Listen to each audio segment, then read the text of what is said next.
Oh, geez, that was pretty interesting. Very action-packed, a whole lot of stuff happening, and I came off a 6 a.m. flight, so I'm a bit. Yeah, I mean, there's so much talent that everyone has, right, inside them, and it just seems like from a very early age we don't tap into that. It's all about what you aren't rather than what you are. And I was just thinking before, imagine if at schools we actually looked at mapping the assets that every student has. You'd probably see a whole lot of that status stuff go out of it. You tap into that, the no need for ego because we've all got so much beauty to share.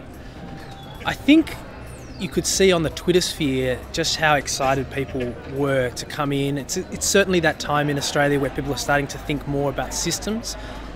There's a lot of younger people who are getting in on those debates. And I think it's just a catalyst time for some of these things to roll out, not only in Australia but globally.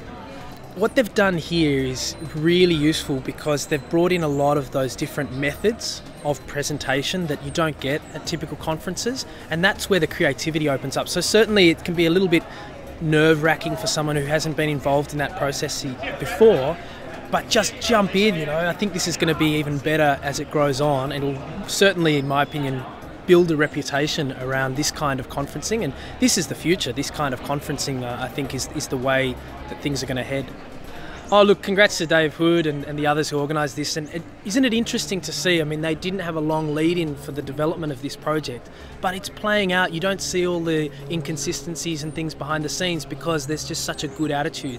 If you bring that good attitude and look at to get those people in and open up a conference by saying, hey, we don't have all the answers. This is going to be a participatory experience where we'll have all sorts of things come up. I think it just sets things off on a different note, a really exciting note.